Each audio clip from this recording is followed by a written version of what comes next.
Let me start back with basically matric. You know, when you've been that student that is probably always in the top, and then all of a sudden you get to matric, and then your results come, and then you get the mark that you don't want. And that mark, I would say, lands you to a university that is not the university of your choice. So for me, those are the learnings that I've taken. How do I make use of the space that I land in? So for instance, yes, I didn't get the results that I wanted, I didn't get to the university that I wanted, but I landed in a university. How do I make the most of it?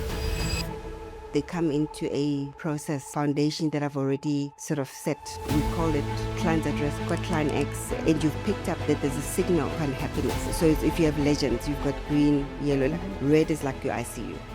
The yellow is like your high K. I'm frustrated over time. The client is literally going. asking to switch off the machines themselves. Yes. What was the biggest amount in a deal and the value that you lost? Letshego, Yes. the team applauded that the third time around we could get you to the studio. Thank you for being here. Oh, thank you. Thank you very much for I inviting me. wouldn't give up. I know diaries were challenging. To kick us off, tell me, why did you agree to have this conversation? Why do you want to talk about failure? Because I always say it's such a challenging topic to talk about.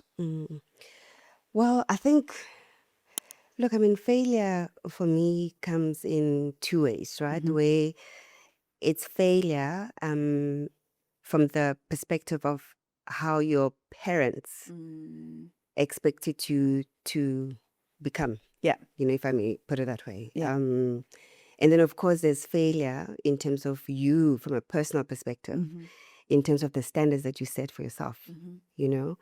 So I think, so over the years, it's been running it twofold from the eyes of the parents and from the eyes of an individual. And then you get to a point in your life where you've now broken away from home and you're doing your own things. And then you decide how you define it from a personal perspective. Yeah. So and for what's me, that definition for you right now? For me, it's feedback. You know, it's looking in a mirror and reflecting. You know, what could I have done better? You know, not I failed. You know, what are my learnings? Where are the gaps? And then, of course, you know, there's unspoken judgment and spoken judgment by others. How do I take that in? You know, do I take it in and let it run my life? Or do I take it in and say, you know, how do I change the perspective of others for the benefit of me? Yeah. You know, so yeah, it's a very interesting perspective. It's actually very interesting. It's failure or success. That's how it's seen, right? It's either failure or success. Yeah. And often we tend to think that failure is a bad thing. Yeah. I think we have to spin it. Yeah. I love that you're using language like for the benefit of me. Yes. What feedback has served you for the benefit of Letshego? Is there a moment you may have had in your career where that feedback benefited you greatly? Let me start back with basically matric, actually, because you know, when you've been that student that is probably always in the top, and then all of a sudden you get to matric, and then your results come, and then you get the mark that you don't want, and that mark, I would say, lands you to a university that is not the university of your choice, right? So for me, those are the learnings that I've taken. That how do I change? So how do I make use of the space that I land in? So for instance, yes, I didn't get the results that I wanted. I didn't get to the university that I wanted, but I landed in a university. How do I make the most of it to the benefit of me? So, and to the benefit of me is just how do I excel from there? What do I do to focus? What do I do to you know, the rhythms that I've created for myself, you know, yeah, I'd say it's more that rhythms, focus, and not really looking to the past as such and dwelling too much on it. Looking to the future and saying, how can I change what's to become? Let's talk about a scenario where the failure was so devastating in the time that it happens, at the time that it happens. And in retrospect, you look back and you realize it was a blessing in disguise.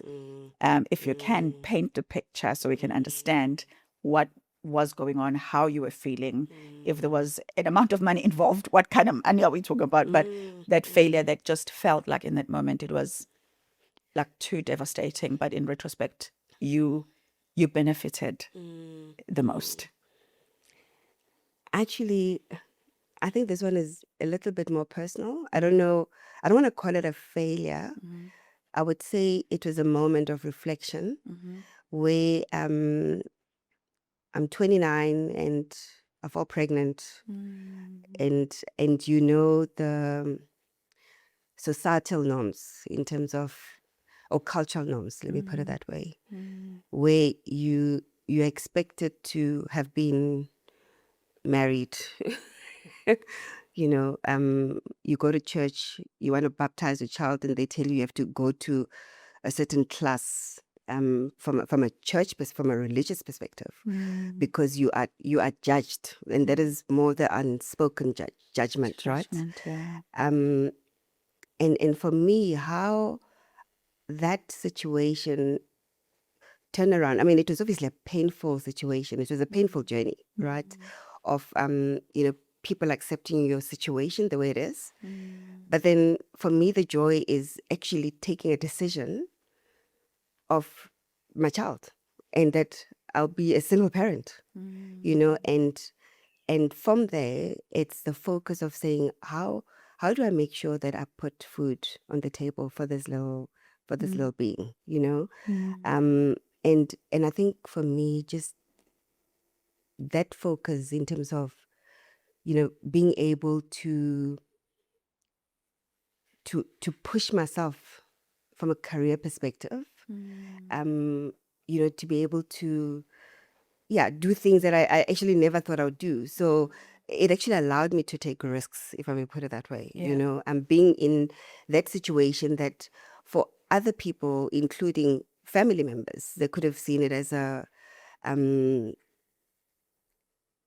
bit of a, I don't want to call it a fail. I need to call it something else. Yes, disappointment. Yeah, It's disappointment in their own eyes. This is not how family does things. Yes. And for me, it actually became one of the beautiful moments of my lives, and often I always reflect, even when we do, some leadership stuff where, you get an icebreaker question that says, tell me about that moment that defined you. I think for me it was actually one of the defining moments that for others it could have been seen as a disappointment, but for me it actually became a defining moment. And I believe it led me to where I am today. So please share the Letshego you became. That's kind of almost was birthed through that moment. The Letshego that I became was a very resilient Letshego, very resourceful in the sense that, being able to find things to do even in the most difficult situations. Very persistent, understanding that a no today could be a yes tomorrow. And taking chances, seeing opportunities where others perhaps don't see it. And I would say risks, because even when you decide to change a career, it's a risk. Always, right? It's a risk. And I think for me, because of the resilience that I'd actually built from a young age, and also not, living by certain motivational pieces. Was it Marian Wilkinson? Yes. Our Yeah. deepest fear is not that Yes. we are Marianne inadequate. Williamson. Yeah. Williamson, eh? Yeah. Yeah. Our deepest fear is not that we're inadequate. Our deepest fear is that we're powerful beyond measure. Beyond measure. Yeah.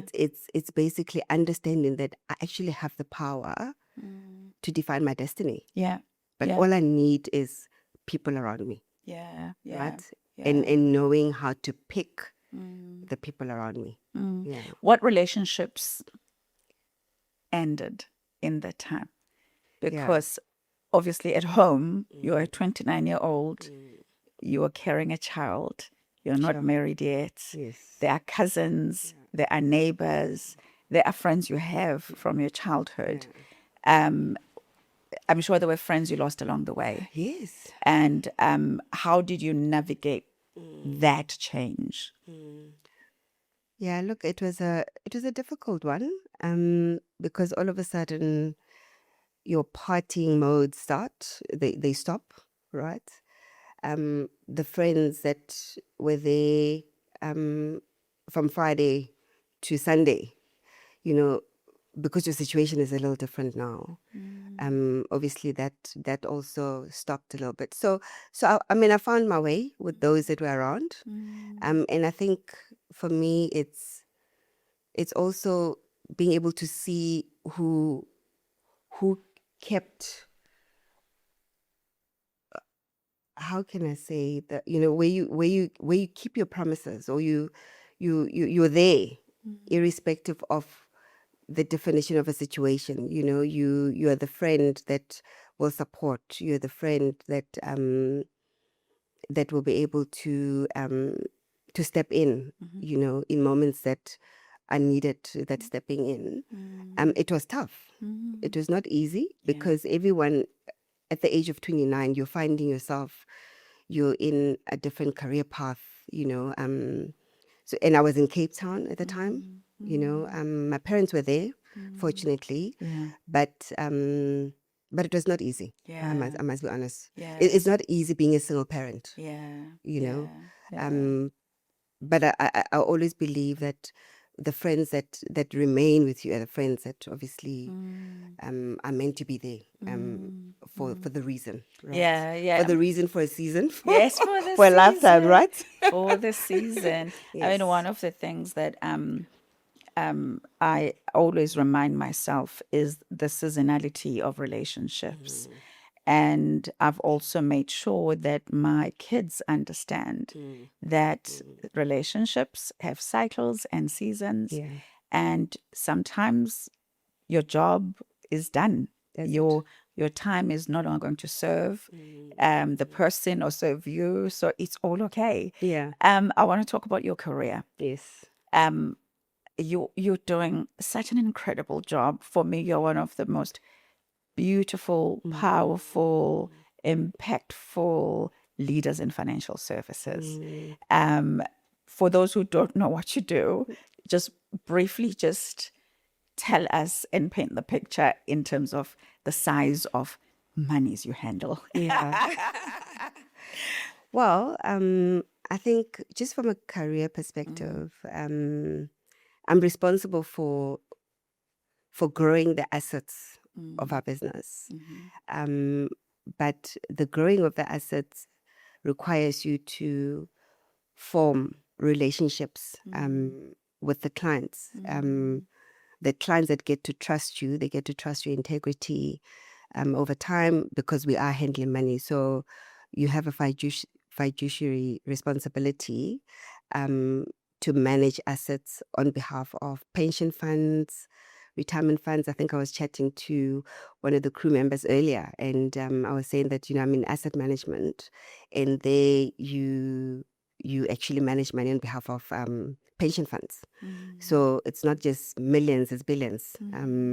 So it does require that trust, accountability, because ultimately you want your clients to go with your business, to go with your brand. And it often starts with your own personal brand, by the way. How do you engage the people in the industry? So yeah, so it's sales, Yes. so let me not paint a beautiful picture, but it's sales, and sales means that through your relationships you're able to basically grow the assets, or get the clients to really trust you, and believe in what you can, the returns that you can give them ultimately, because it's all about that. Yeah. It's all about providing that certainty of growth in terms of the assets that they have. Yeah. Yeah. So I wanted to kind of walk into Letshego in the boardroom Yeah. and the challenges that you've had to navigate, and how you work with coaches around you to get clarity of thought, to have the confidence of taking the decisions. What challenges have you had in your as you're rising up the ranks to navigate in order to I guess hold your confidence? Sure. The challenges starts with having a voice, right? Because sometimes you are given the opportunity to have a seat at the table, but your voice is often not heard, So it becomes, how loud do you speak for people to hear what you're saying? And I think that goes for many women actually in the industry. It's not about the confidence. I think it's about really just being able to find your voice in those spaces that are very difficult. I mean, I mean, we've moved in spaces where it's been mainly male dominated, and when you find yourself in those situations, you know, how do you ensure that your voice ultimately is heard? And I think for me, I've not had, interestingly, an executive coach, which is, I don't know, maybe I've missed something, but I have had mentors, young and old, like people that I mentor even, and people that are my sisters and my friends, outside the industry, that have walked the journey, that are in senior positions, where when we have discussions like this, there is always a nugget that you take, and and just learning about emotional intelligence, I think, when to speak, when not to speak. And I think I've been very fortunate by being supported in my areas of leadership, and when I say supported, meaning that I've got the right resources. So when I ask for the resources, I'm given the resources.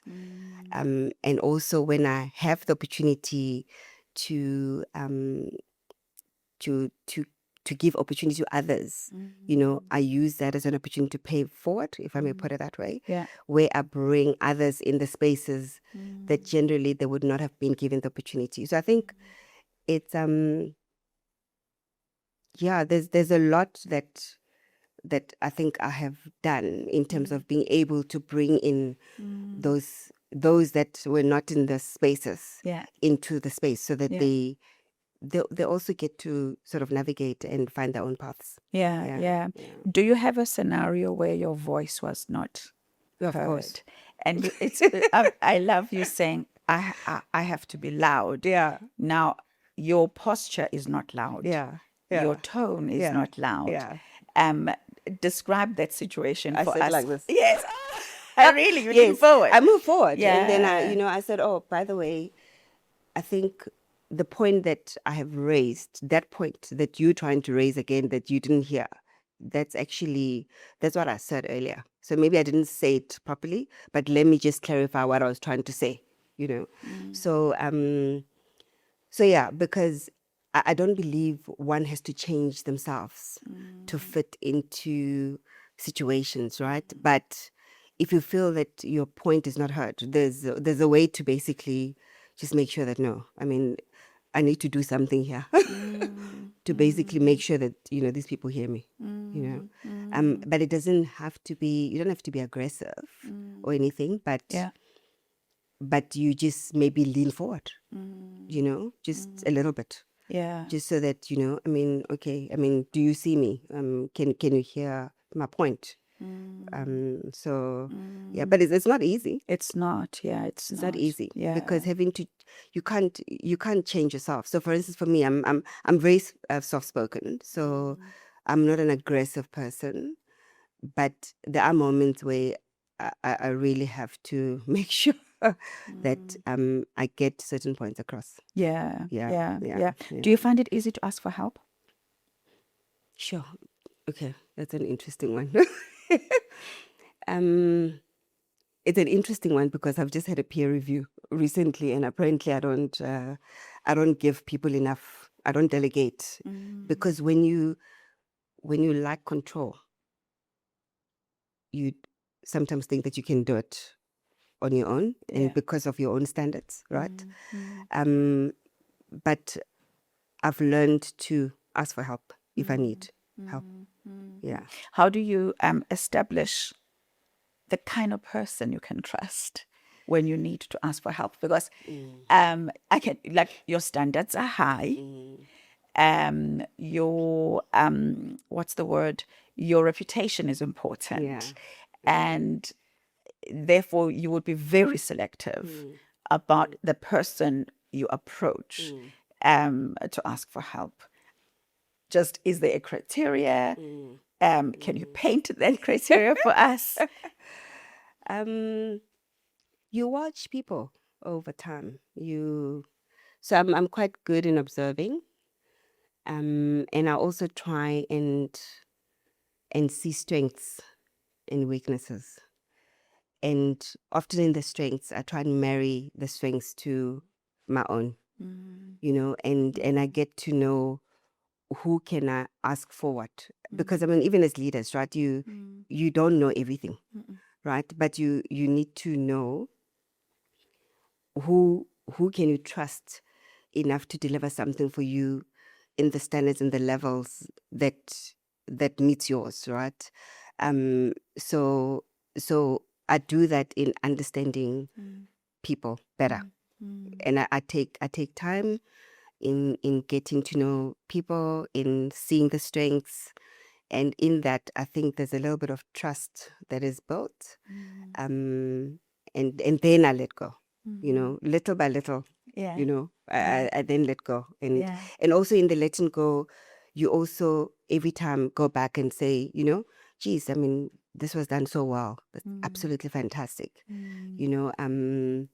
So that it also gives the people that you ask, the courage to do more as well, if that is required, right? Because often we're not good at feedback, giving feedback, and that's that failure is seen also as feedback, right? Yeah.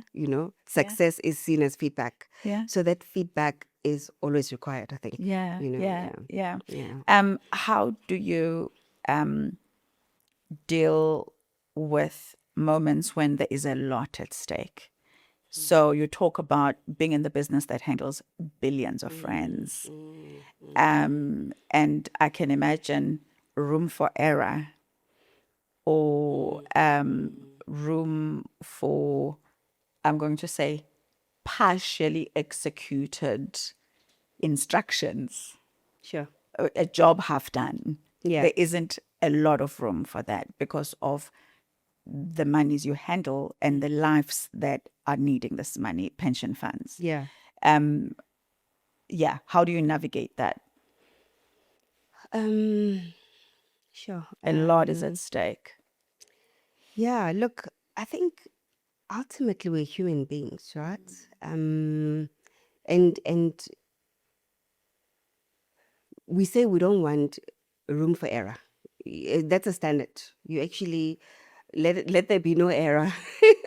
However, we know that as human beings, there is moments, and the moments where you find yourself in that situation is how do you address it? It's being able to go back quick enough to report on whatever the error is. Like things are going bad in the kitchen. And yes, and let's just find a solution. You bring the relevant people around you to be able to solve for. I mean, yeah, in our industry, I mean, we've had many of instances where it's not necessarily error, it's just instances where clients could also be a little bit uncomfortable about the market or whatever there is, but it's how you make them comfortable to say that you've got this, you can handle this, so error in our space, I must say that, yeah, there's at home I can make a lot of errors, but at work, no. So how do you manage anxiety then, Letshego? Because I can imagine with the markets, Yeah, I mean, yeah, just yeah, in the last yeah, 3 months, yeah, global news, yeah, tariffs, political instability, climate change, all of those things are out of your control. So what is your routine at home when you've got to be with your husband, with your kids? Like, how do you manage anxiety that comes with the job? Sure, I think my family is actually my source of strength. Yeah. Gosh, when I pack up at work, and I get home, okay, well, Vic maybe might not agree, but I try to switch off at least 30 minutes after I get home, because sometimes you walk in and you're still on a call, but for me, my family is actually my source of strength. The anxiety, I think you manage in terms of understanding what's within your control and what is COVID. outside It's of your just control. COVID days. Yes. And if something's outside of your control, um, you can't really do much about it, right? So it's understanding what is within my control that I can do, so that I don't really find myself in that space where I've now crashed, because and then I can't do anything, So I do try and manage it in that way, that if it's outside of my control, I just tell myself that, let's see how it unfolds. If it's within my control, what can I do to change it? Yeah. So I mean, marketing, and I don't have the pressures you have in terms of the markets, but I usually find when we do events or we are filming, Yeah. for example, the weather is out of our control. Yeah. And there is a thought that my thinking is usually like, let's just, until the final hour, Yes. anything is possible. Yes. Until the final hour, Yes. the clouds might clear. Yes. We might get an hour Optimism. of sunlight and no rain. Or until the final hour, we know that there's, a crazy summer thunderstorm, and it's pouring and no one can drive. Yeah. But until that, there's a thing of until the final hour, Yeah. anything is possible. And for my sanity, that helps me to also Yes. a little bit. Yes. How do you help your team, Wusa? Yeah.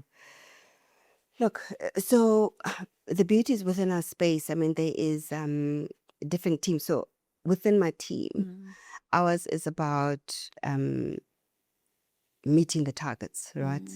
So you have this huge target that you're supposed to chase, and the target, it's also backed by certain things. So it's backed by obviously great performance, great teams behind you. So the business is also behind you. You're not on your own.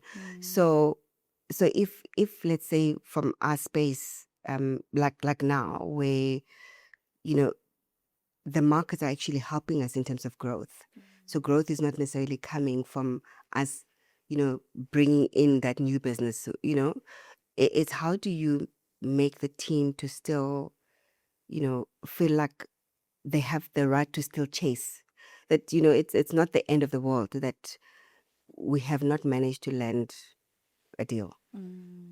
But you have to pick a client you've basically been engaging for a year, and then the client says no.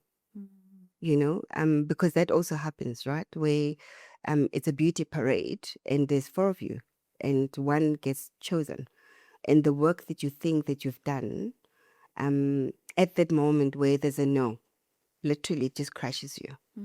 So it's being able to say, how understand that, firstly, understand why the no, and how do you then change it for your next chase, right?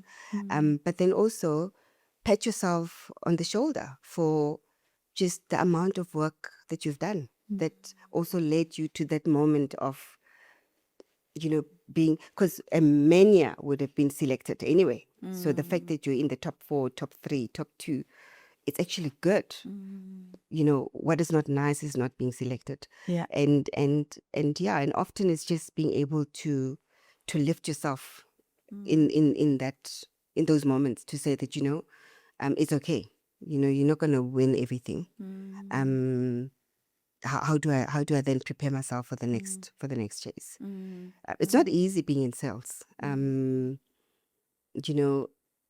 Because there's the best amongst the best out there, and you just have to find things that differentiate you. And I often think that from a personal perspective, you also are a differentiator in a way, in terms of how you engage with the client, how you connect with them,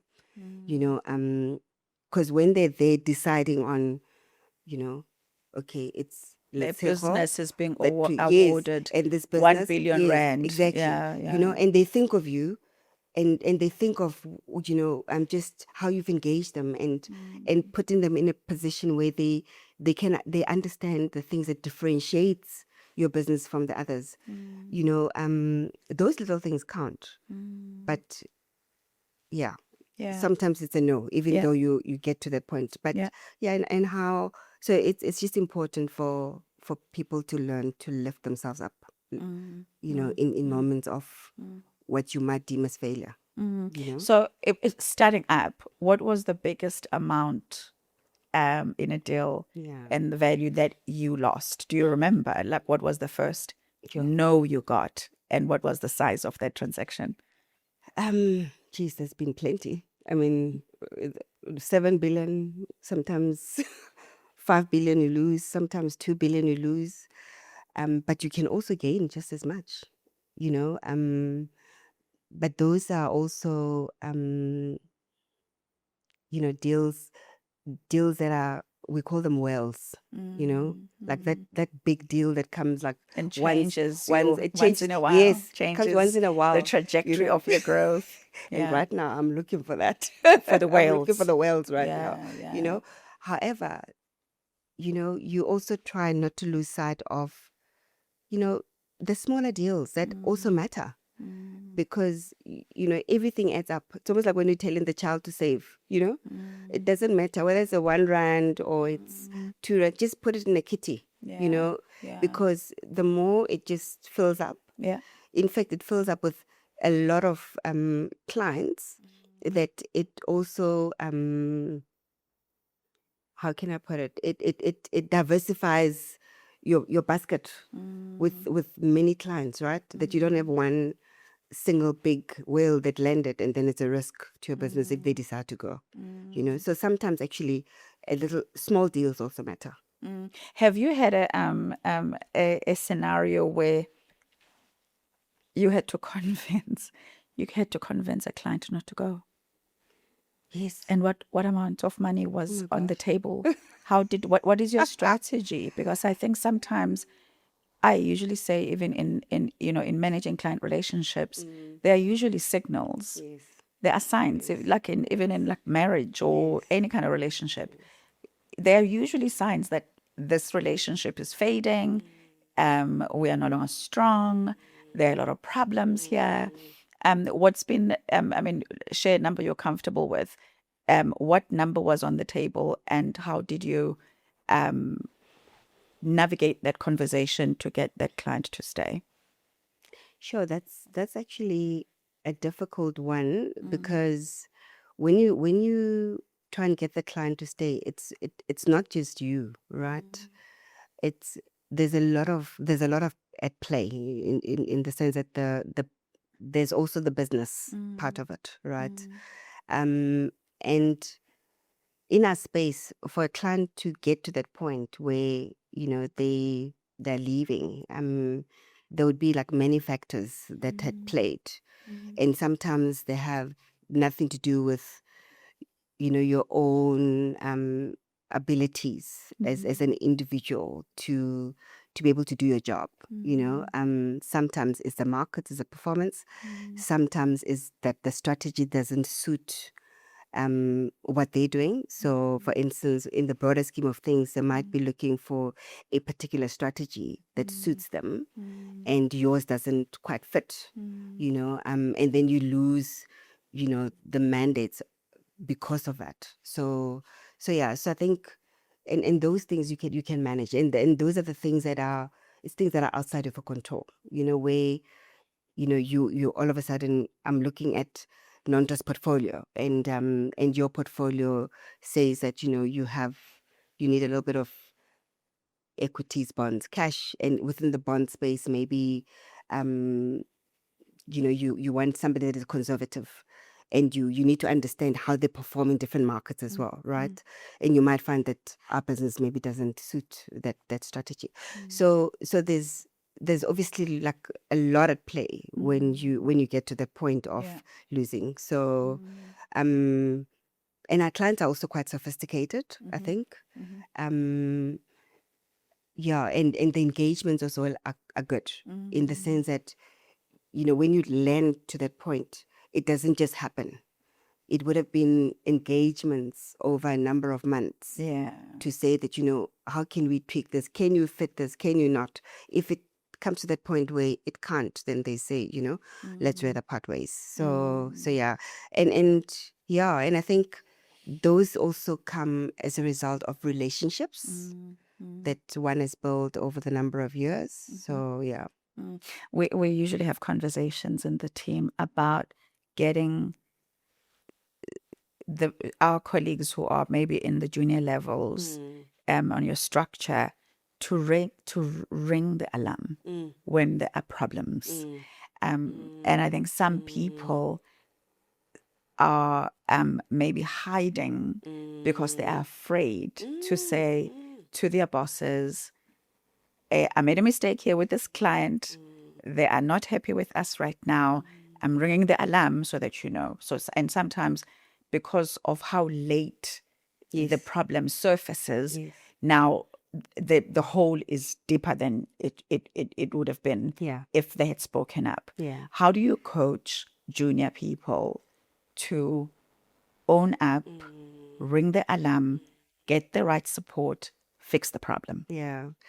Oh, that's so I think with that, I think for my space in particular, it's quite easy in the sense that they come into a process, a foundation that I've already sort of set, where we call it clients at risk, and there's high care, there's IC, there's there's general ward. So you use that languaging to kind of have segments of I like at what that. stage is you've got client X, and you've picked up that there's a signal of unhappiness. Who do you need?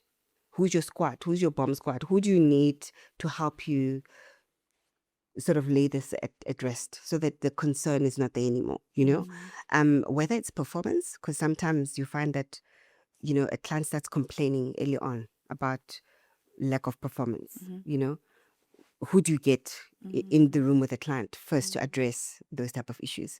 So the beauty is you make the environment safe for people to speak up, and for them to know that, there's certain elements, or sometimes you make a mistake, you miss maybe a deadline. Well, it hasn't happened in my space, but I mean, there's things that can happen where it leads to a client getting to ICU. But because you have to learn earlier on in your career to manage and to speak up and to seek for help, but people do it in a safe space. If you have a kind of leader that allows you to be open about it, and that you're not gonna it's you're not gonna be in trouble because now all of a sudden the client has decided to terminate their mandate, or so So safe space is important for people. Yeah. I like the categories. So there is high care, no ICU. Yeah. So Yeah. general ward. So it's like general ward. Yes, So general basically, ward. it's almost like so that's a green. So if you have legends, you've got green, yellow, like a robot, yeah, right? yeah. Green, yellow, and red. Red is like your ICU. The yellow is like your high care. So ICU, I'm frustrated over time. Yes. The client is literally going. asking to switch off the machines Absolutely. themselves. Yes. Okay. Yes. And there's very little intervention that can remedy the situation. And it's red. So that's basically, that they're going. Okay. And there's That no. doesn't mean so that what you does can't intervene. You can still. Okay, because I was going to say, what does that mean for you as a leader? Yeah. Because I know that sometimes effort and energy is then not required. Yes. Because you're throwing good after bad and there's no turning the situation around. Yeah. So from a leadership perspective, I think when you get to those moments, because the engagements would have happened and you would have been in the loop across the different stages, Now for me, and also I manage it. I manage it even like within my exco, like our executive committee, where, when it gets to that level, they also know. So there's no surprises. Okay. And certain people would also have been roped in, So I think, and when people, when young managers or young employees come into the business that has set the foundation, the right foundation for them to feel safe, to be able to speak up, to voice their opinion, to become innovative, to come up with ideas, often in spaces like that, it's quite helpful because you try not to get surprised when things happen. So yeah, but I think it's up to leaders to create that safety net for their So people. up underneath ICU in the amber, what's that category? So underneath ICU is high care. So High there's care. basically you are intervening. Okay. You still bring in the right people. You changing, you tweaking the mandates. You might provide a different solution. Yeah, and you find that maybe it doesn't work. If it doesn't work, then it's obviously goes to red. It's like when you're using the machines now, and and you're pumping the chest to try. And it could, with the right intervention and the right results, they could be downgraded They to a could be done. green. That's it. Okay, That's released Yes. for home care. Yes. Okay. Yes. Okay. Because you can get a client that starts at green, Yes. right? In fact, everyone obviously starts at green. Yeah. Then you've got like one or two that then goes to yellow, that high care, and if they're not attended properly, then they go to red. Okay. But then if you bring in the right resources, it can then downgrade to yellow again, to the point where it then gets green. Then you remove it from what you call your risk lock. Yeah. How do you deal with surprises? When that system exists, when you have created the system, and you are still surprised because I don't know, the team was sleeping on the job. How do you deal with those surprises? I haven't really. I think we manage it so tightly that we try not to get surprises. Maybe surprises from my personal life, yes, but from a work perspective, I think when you have the right process in place, you're often not, unless if something really drastic in terms of where you promised a particular benchmark and something was not done, and then the client is unhappy and then they leave. And I don't want to say it's maybe it would be a surprise because of when you picked up the issues, maybe, and the fact that you didn't really have enough time to even correct it. But I suppose you gotta really be tight, eh? So there's actually no room for surprises. I think, the processes are in place. We try not to have any rooms for surprises. You try and manage the process so tight that even when things happen, everyone that is supposed to be in the loop is in the loop. Yeah. How do you deal with surprises at home? At home, Have I had surprise at home? I actually? even with kids, Oh, kids' gosh. calendars, plans, Oh, geez. requests, schedules. Okay. Your crew at home, your helper, eggs are out, and you are needing to I'm scramble quite anxious. breakfast. You're like, dude, why am I not aware that we're out of eggs? How do you can deal with be. surprises at home? I think that those are the ones that cause me a little bit of anxiety, because now you're looking at how quickly, okay, there's this project, how quickly must it be done? Like, why didn't you tell me that these things are needed? Why, So, but you manage it, we have no choice. It's like ultimately you've got no choice, whether it's sent late or not. And look, I mean, I've had surprises with my boys as well, but when you're a mother, you have an MBA, motherly business administration qualification. Yeah, yeah, And you've got to learn to understand that all your kids are different, and it's so you apply different methods, yes, tactics, strategies, whatever it is, to get through them. But I think we do. Yeah, we do. I try to just remind my kids that I'm not sitting around and waiting for their requests every day. Like, let's just plan. Give me, I even, have rules like, give me 2 days to make a decision. You can't ask for 5 friends to come around for dinner because, I've got to now prepare everyone in the house to host your 5 friends. You can't text me and I'm in a meeting and I should agree that you go for ice cream with a friend. So I try to ask my family to understand my processes, and just making decisions in a hurry can also expose your kids to spaces that are not safe, to friends that are not as safe to be around, etc., etc. Do you find teaching your children to put their processes in how they request for your support or need your time? Or do you just, because your job is also quite demanding? I don't think that has worked because I still get, even from my 24-year-old, I'll get 5 calls and I'm in a meeting and I'm presenting and I'm looking at this phone, it's flashing and I'm pitching. Oh my God, you're pitching, you want to get the whale. I'm trying to be it's in the a whale moment, that Marv is trying to land. And the things when you in a moment, I mean, you're trying to get your points across. You want your clients to buy into your business, and there's this phone flashing and it's your it's like your child. I'm thinking, oh my gosh. But so I must say that I haven't won. Okay. Because even my daughter, she'll phone like 7 times until I say, but your dad is at home. He's in the study. So why don't you just ask whatever you're asking me, you can actually ask him as well. I'm not the only one, right? But I just don't think they get it. No, they don't. I don't think they get it, so and the things that they forget, those things, right? They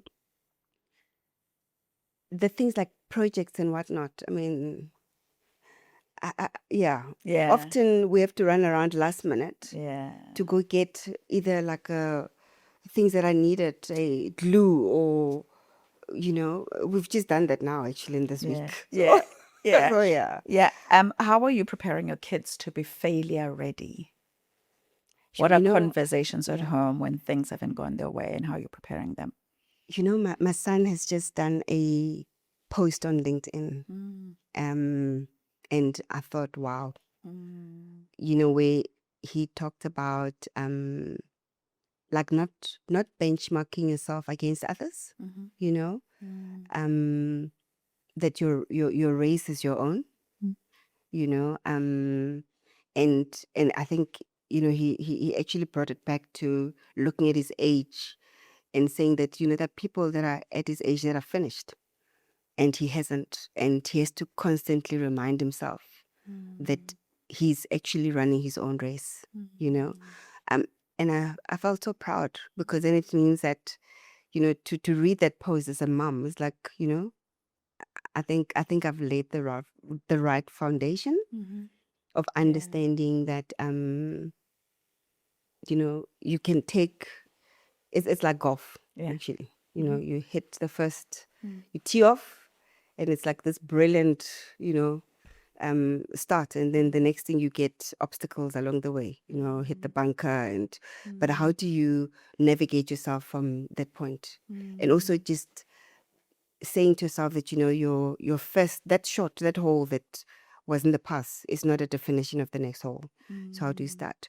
So I think for my kids, honestly, having read that, I felt like I think I've put the right foundation of understanding that it's not failure. Yeah. It could be a setback, Yeah.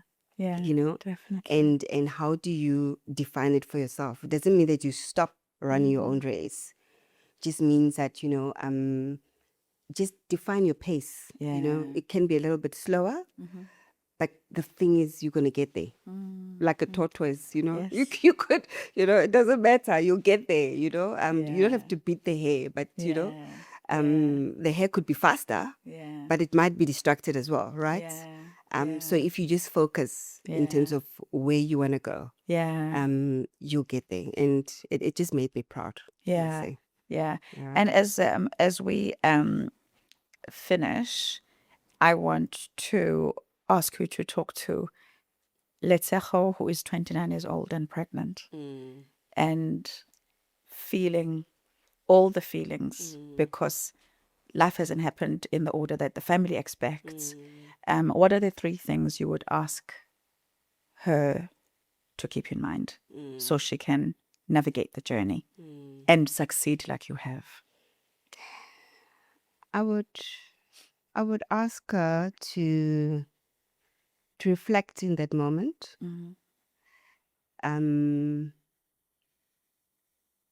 And to look at the learnings.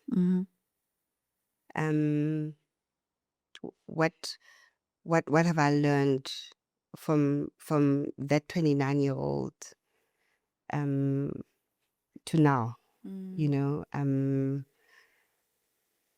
And just basically summarize. So for me, it's just that understanding of that moment was not a defining moment. It didn't define how my future is going to turn up.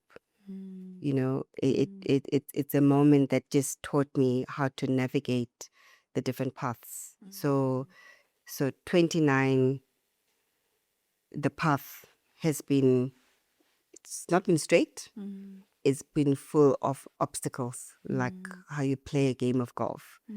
But it's what you do when you reach the obstacles. So for me, I've been able to say, okay, fine, here's obstacle 1. How can I then, what can I do to move to navigate myself out of that obstacle into something else? And I've managed to do that. The resources that I've had, friendship, family, mentors, I think they filled me with gratitude, if I may put it that way. The gratitude to say that, as much as my path was not straight, I think it managed to still land me to where I am today because of who has been able to lift me in those sort of difficult moments, and who has been able to give me opportunities when I needed them. Who was able to give me support at the time when I needed it. And how have I been resourceful myself to remove myself out of the situation, and also focus, rhythm. Your past should not define your future. Yeah. On that note, it's a wrap. Cheers to failure. My gosh. With Letshego. Thank you so much. Thank you. How was that? Yeah. Like I said, that it's I'm one in the background. Yeah. So it's very different when you have to think and go deep about what where you are now, where you were in the past, and the things that have happened to you. I must have actually been fortunate, honestly. You know, yeah, I've been very fortunate. I mean, I still have both my parents alive. You know, my siblings, my nephews and nieces, and I mean, people have experienced so much, even through COVID. I've got a very supportive husband. My kids are flourishing. I've got friendships that are supportive. So the question is, am I also as supportive to them as they are to me? Yeah. And I think, and that is where gratitude comes in. Where you say, yeah. I'm grateful you did this with us.